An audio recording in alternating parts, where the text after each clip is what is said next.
اعوذ باللہ من الشیطان الرجیم بسم اللہ الرحمن الرحیم 45 تک ہو گیا سینا جی، ٹھیک ہے نا؟ آج بنا دے پھر کوئی گئے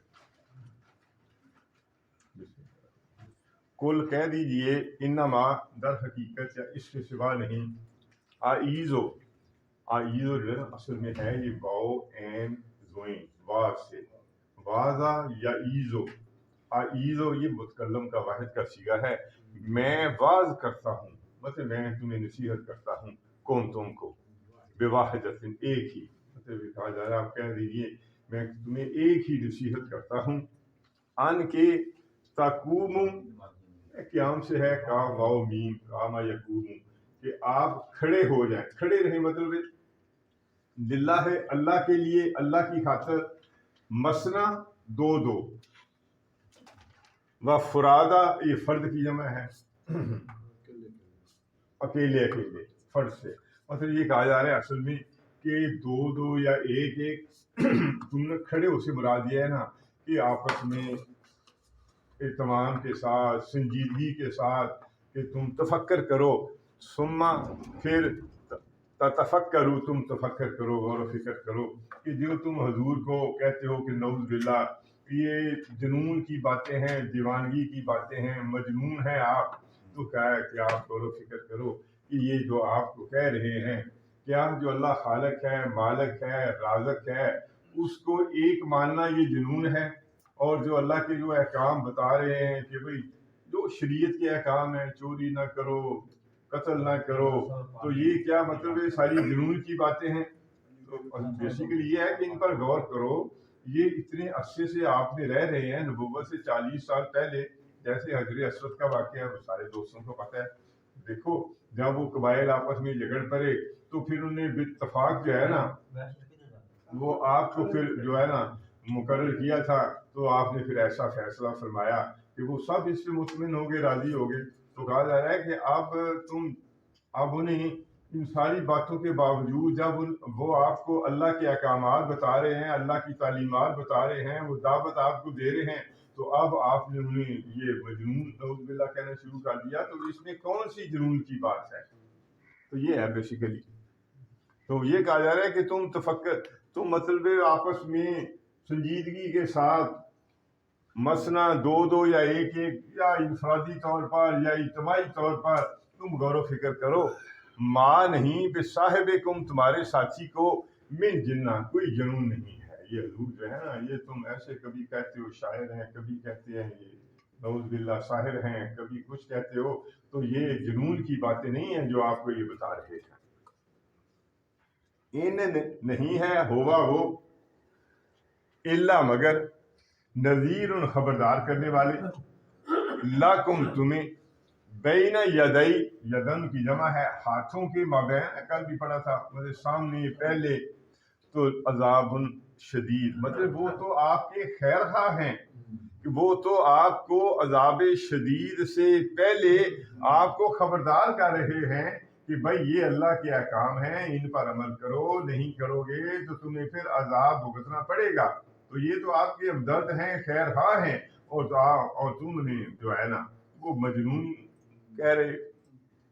کل کہہ دیجئے ما جو سألتو میں نے سوال کیا ہو، مانگا ہو، تم سے،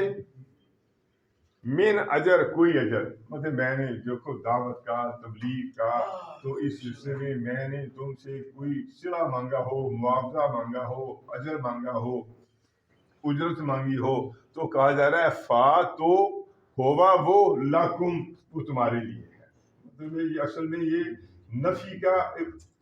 اینڈ ہے کہ اگر بھئی میں نے کوئی چیز تمہیں میں دعوت دے رہا ہوں، اللہ کے احکام پہنچا رہا ہوں، بغیر کسی معاوضے کے، بغیر کسی صلہ کے، اللہ نے میرے یہ حکم دیا ہوا ہے، اس کی وجہ سے اپنے انبیاء کے یہ فرائض منصبی کے ہے کہ اللہ کے احکام انہیں پہنچائیں۔ تو یہ کہا جا رہا ہے کہ اگر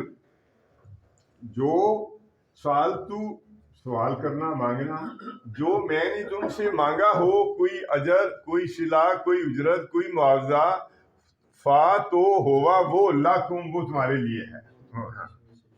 ان نہیں ہے اجریا میرا اجر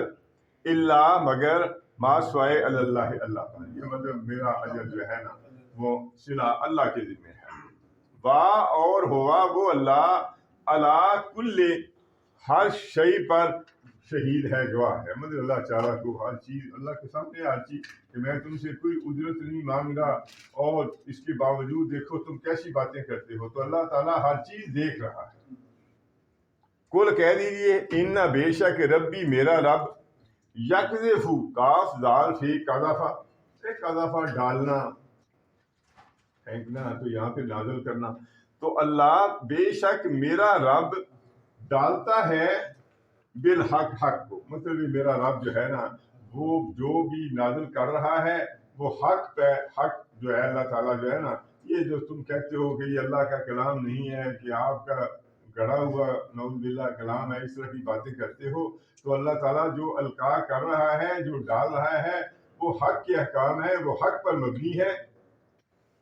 وہ اللہ علام الغیوب ہے، غیبوں کا علم رکھنے والا ہے، غیبوں کو جاننے والا ہے۔ تو جیسے ہم نے سورہ انبیاء میں بھی پڑھا تھا کہ اللہ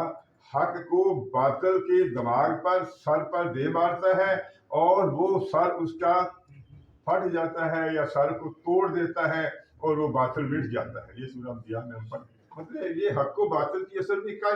کشاکش ہے کہ حق جو ہے نا وہ یہ ہمیشہ کامیاب ہوتا ہے، باطل جو ہے وہ پھر مٹ جائے گا، مٹنے والا ہے، جیسے کہ اگلی آیت میں بھی آئے گا۔ کل کہہ دیے جال حق کو حق کہا گیا، وما اور نہیں یبدیو، یبدی ہے اصل میں بے دال الف یا حمزہ، ابتدا اردو کا لفظ ہے، بدا تو یو ابدا یبدی، تو باطل نے کسی چیز کی ابتدا نہیں کی، دیکھو باطل کا اختیار ہی کوئی نہیں، اس کا نہ کوئی اختیار ہے، روز پڑھتے ہیں یہ تمہارے معبودان باطلہ ہیں، ان کا کوئی اختیار نہیں، نہ ان کا کسی چیز کے مالک ہیں، نہ کسی کو نفع